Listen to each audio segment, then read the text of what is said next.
Study IQ IAS, अब तैयारी हुई affordable. Hello friends, I am Shubham Sharma, I am your economy faculty and welcome to study IQ channel. Friends, अभी economy के लिए Nobel prize announce करे गए हैं। बता दें आपको, नोबेल प्राइज जो होता है वो 6 कैटेगरीज में दिया जाता है: physics, chemistry, medicine, literature, peace and economics. तो ये जो 6 कैटेगरीज हैं इनके लिए नोबेल दिया जाता है। It's a very prestigious award. अब आपका सवाल ये होगा कि यूपीएससी के कंटेक्स्ट में नोबेल क्यों इंपॉर्टेंट है। तो लास्ट ईयर जब क्लाउडिया गोल्बिन को नोबेल दिया गया था, जिसमें यह बताया गया था कि विमेन पार्टिसिपेशन जो लेबर सेगमेंट में है उसका क्या परसेंटेज और क्यों ऐसा होता है कि विमेन्स जो है वो लेबर फोर्स का में पार्टिसिपेट इतना नहीं कर पाती, क्या रीजंस हैं, इसके ऊपर यूपीएससी ने मेंस में भी एक क्वेश्चन पूछा था। आज जो हमें जो नोबेल दिया गया है इन 3 लोगों को, जिसमें सबसे पहले डैरन एक्मैग्लो, सेकंड साइमन जॉनसन और थर्ड जेम्स ए रॉबिन्सन, इन्हें इकोनॉमी के कंटेक्स्ट में नोबेल दिया, जिसमें इन्होंने बताया कि इंस्टीट्यूशंस कैसे बनते हैं और किस तरह से वो प्रॉस्पेरिटी को अफेक्ट करते हैं। ये यूपीएससी के कंटेक्स्ट में इसलिए इंपॉर्टेंट है क्योंकि जीएस पेपर 2 जो कि गवर्नेंस और पब्लिक इंस्टीट्यूशन मॉडल पर बेस्ड है, जीएस पेपर 3 कि इसका इंपैक्ट इकोनॉमी के ऊपर कैसे पड़ेगा, उसके लिए बहुत इंपॉर्टेंट है। साथ साथ में ऐसे में भी इसके ऊपर क्वेश्चन पूछा जा सकता है। तो बहुत ही इंपॉर्टेंट ये नोबेल प्राइज दिया गया और इसका इंप्लीकेशन हमारे एग्जाम के लिए भी मेंस में स्पेसिफिकली बहुत ज्यादा है। तो क्या बात कही गई है इन तीनों के द्वारा? इन तीनों ने यह कहा है कि किस तरह से पूरे वर्ल्ड में इंस्टीट्यूशंस का फॉर्मेशन होता है और कैसे वो लोगों की प्रॉस्पेरिटी को अफेक्ट कर सकते हैं।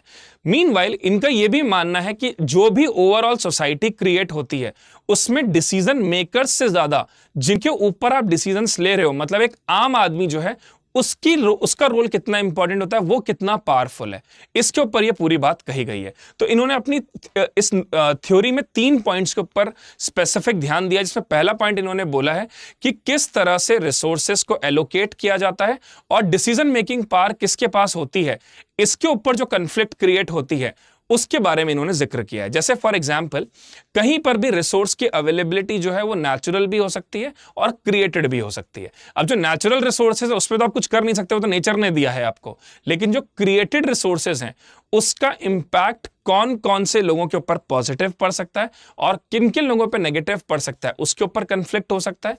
साथ साथ में यह भी बहुत इंपॉर्टेंट है कि रिसोर्स एलोकेट करते वक्त आपने किन किन पैरामीटर्स को फॉलो किया था। क्या रिसोर्स को एलोकेट करते हुए आपने एक विशेष ग्रुप को टारगेट किया था, या आपने मासेस को कवर किया था, या आपने कहीं फेवरिज्म शो किया था? ये सारी बातें जो है ये फर्स्ट कन्फ्लिक्ट होती है जब भी रिसोर्सेज का एलोकेशन होता है और सोसाइटी में किसके पास डिसीजन मेकिंग पावर है, ये बहुत इसमें इंपैक्ट करता है। सेकेंड बात जो इन्होंने कही वो कही कि इंपॉर्टेंट ये नहीं है कि रिसोर्सेस के ऊपर डिसीजन किसका है। कई बार ऐसा भी होता है कि जब लोग प्रोटेस्ट करते हैं तो जो एलीट क्लास है, जो एलिटिस्ट क्लास है, उनको भी वो लोग थ्रेटन कर सकते हैं। जैसे अगर मान लीजिए एक समूह में जो रूलिंग एलीट क्लास है उसको अगर किसी पर्टिकुलर टारगेटेड ग्रुप ने उनको थ्रेटन करना शुरू कर दिया या उनके ऊपर एक डोमिनेंस एस्टैब्लिश करनी शुरू कर दी, तो वो भी इकोनॉमी के ऊपर बहुत इंपैक्ट क्रिएट कर सकती है।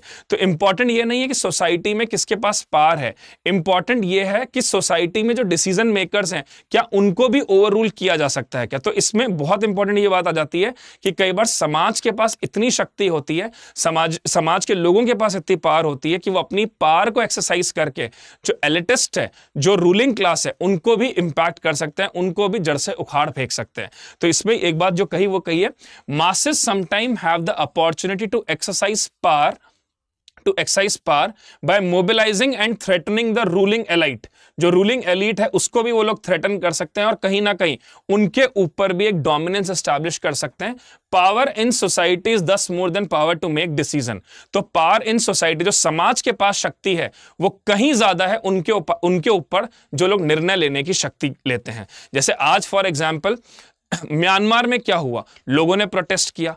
उसके साथ साथ बांग्लादेश में क्या हुआ, लोगों ने प्रोटेस्ट किया, जिसके कारण शेख हसीना गवर्नमेंट का कोलैप्स हुआ। तो ये सब क्या होता है, इसका मतलब है कई बार ये भी हो सकता है कि जो तख्त पे बैठा है, जो सिंहासन के ऊपर बैठा है, उसको भी उखाड़ फेंका जा सकता है अगर लोग एक साथ जुड़ जाएं, लोग एक साथ सम्मिलित हो जाएं।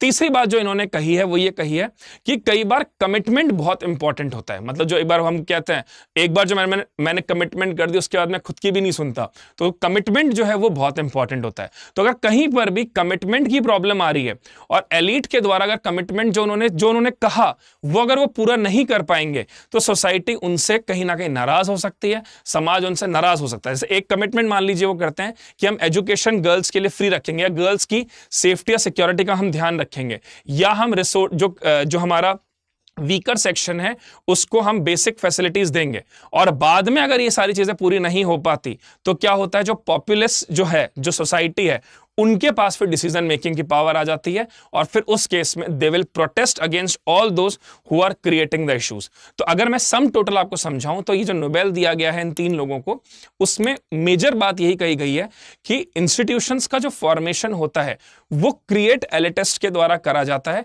लेकिन उसका जो इंपैक्ट है वो अगर लोगों पे पॉजिटिव है तब तो कोई इशू नहीं होता। सरकारें और समाज के बीच में एक सिंक्रोनाइजेशन, एक पॉपुलर कोऑर्डिनेशन मेंटेन रहता है। लेकिन अगर इंस्टीट्यूशन क्रिएट करते वक्त सोसाइटी के ऊपर नेगेटिव इंपैक्ट क्रिएट हो गया, इन दैट केस सोसाइटी के पास एक्चुअल पावर होती है, समाज के पास एक एक्चुअल पावर होती है, सिटीजन्स के पास एक एक्चुअल पावर होती है कि वो एलिटिस्ट क्लास को हटाकर रिसोर्सेज को अपने अकॉर्डिंग मैनेज कर सकते हैं। तो this is about these Nobel prize. एक बहुत इंपॉर्टेंट इंफॉर्मेशन आप सबके लिए, we are starting the Pratigya plus batch for those who are appearing for 2027, और इस बैच को आप ज्वाइन कर सकते हैं अगर आपका अटेम्प्ट 2027 में है तो। You can use my code SBS Life to get maximum discounts, as well as you can purchase any of the courses in StudyIQ and take benefit through my code. And you can also join me on my Instagram and Telegram ID. So this is about the Nobel Prize in Economy. इसके ऊपर और detail जानकारी करेंगे जब हम कल current affair series में आएंगे और बात करेंगे कैसे नोबेल दिया गया है, क्या क्या पॉइंट्स को डिस्कस किया है और इंडिया के संदर्भ में ये कैसे इंपॉर्टेंट है। So thank you so much. Take care.